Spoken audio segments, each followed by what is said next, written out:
this point, I've put about 100 hours into Starfield. During those 100 hours, I found a variety of funny, interesting, or even just genuinely useful things. So in this video, I basically just want to share some of the Easter eggs or interesting mechanics I found without giving away any major spoilers for the game. One of the pretty cool aspects of Starfield I discovered is there are multiple avenues to begin certain quest lines. So for example, the Crimson Fleet Pirate quest line, where you could start this in two wildly different ways. The way I think most people will likely begin is via the Vanguard questline. In New Atlantis, you can talk to a captain to become a UC Vanguard. This is just the United Colonies questline overall. Part of the way through, as you're interacting with this captain, he's going to ask you if you're interested in also helping out the United Colonies system defense. Basically like, hey, you're doing a great job as a Vanguard, do you want to help out this other department of our military force as well? So as you start this, there's a ton of respect thrown around. You're a Vanguard member, you get some praise for taking out a Terramorph. That's one of the starting quests during the UC Vanguard questline. Made quite an impression around here. Everyone upstairs is talking about it. It's all very above the board and friendly. Glad to have you aboard. But there's an alternative way to start this quest that is far less friendly, as during a separate playthrough for Starfield, I accidentally shot a UC guard during some chaos. Later on, as I'm flying around the United Colonies, a ship stops me and describes wanting to take me in with some special orders. This seemingly being because I now have a bounty with the United Colonies due to that missed shot. Immediately, I had to surrender a bunch of items. I was taken to a holding cell and interrogated. Telling you, the commander's got plans for this loser. Why else would we be going through all this trouble?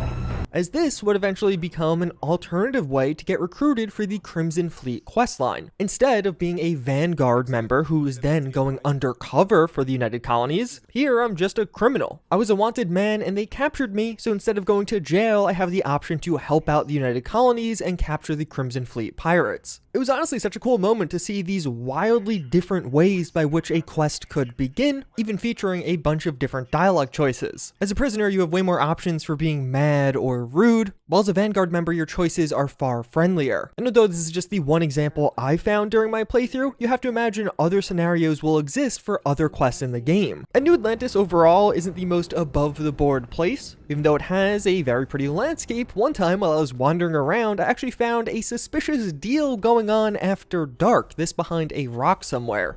So, this is the good stuff. Straight from Neon. It better be for the price you're asking. This is a private meeting. Security's tight. This might be all that's here on New Atlantis. You're not with... And when it's gone... It was honestly a super minor random encounter, but it was just hilarious as a piece of world building. Seems like there is still some of that familiar crime from today happening even in our space or future. But then what I think was honestly one of my funniest moments in Starfield. At one point with my playthrough, I landed at a higher level planet. And like clockwork, an enemy ship landed nearby containing a bunch of spacers, and they were about 15 to 20 levels above me. I start working through the enemies and board their spaceship, only to find the ship start taking off.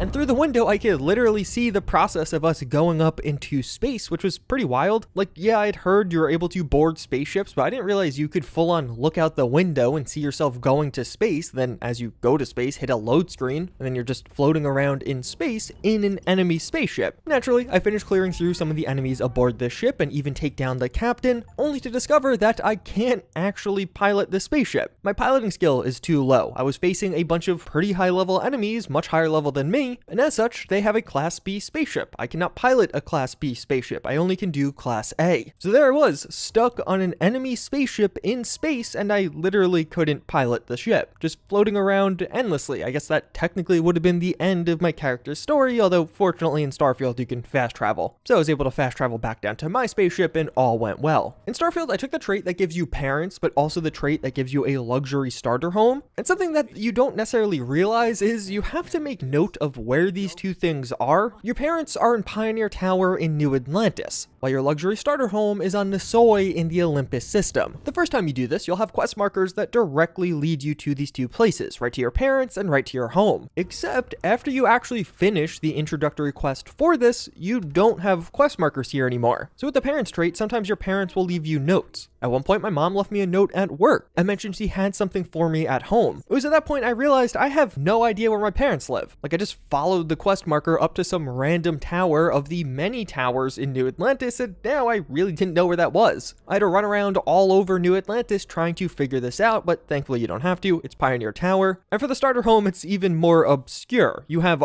tons of systems in the game, and I completely forgot which one contained my home. For outposts, there are even little markers above planets where you have an outpost placed, but for some reason your starter home does not get the same treatment. But speaking of your parents, one of the funniest interactions I had throughout the entirety of the game was finding my parents at the club. On Neon, there is an Astral Lounge. It's the one with these crazy dancers. And one day, while I was messing about in the Astral Lounge, I found Mom and Dad who looked just as shocked to see me. Oh, I don't see what the big deal is. Well, hello. Didn't expect to see you here. Dear Lord, this is so awkward. Your mother found a deal. One hell of a deal. An all-inclusive vacation package to Neon. It's a retirement present. And, well, everyone's heard about the Astral Lounge.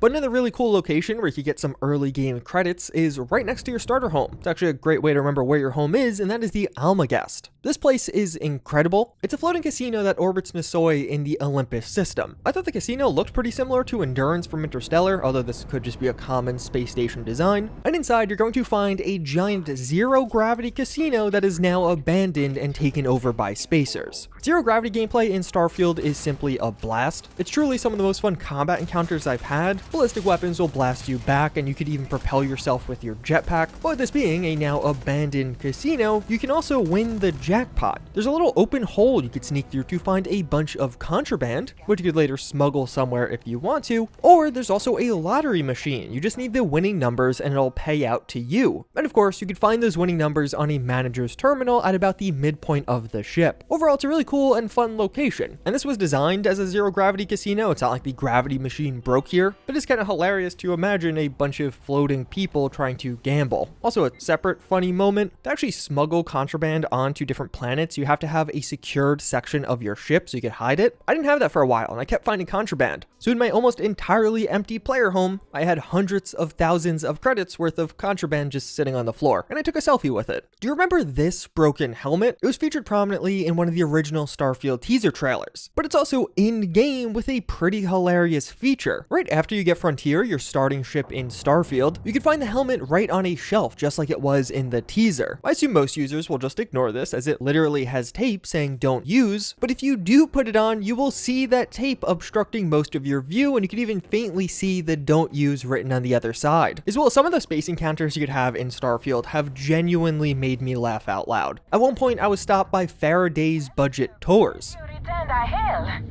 Can I ask the first question? I'm still talking with the captain. Cindy will organize everyone into a queue. Are you sure you're up for this? This is a really fun crowd. So helpful. All right, who's up? First question. I think Bethesda did a really good job at conveying that true tour group energy with this one. Pretty sure I've been on a tour in my life with people exactly like this. And one encounter that was a bit more cryptic and mysterious, I also discovered this mysterious ship captain that looks to be in a ship that is very similar to Frontier, although this one is clearly far more aged and even looks like it's had some modifications made to it. It's so rare that someone new comes along. From the sidelines, it's a real treat to see everyone scrambling. It's not yet time. I don't even know if it will ever be. But hope and my pocketbook springs eternal. I really can't say, as much as I'd like to. It may mean nothing, but I'm rooting for you. Sorry, can't say. Hopefully all will make sense in time.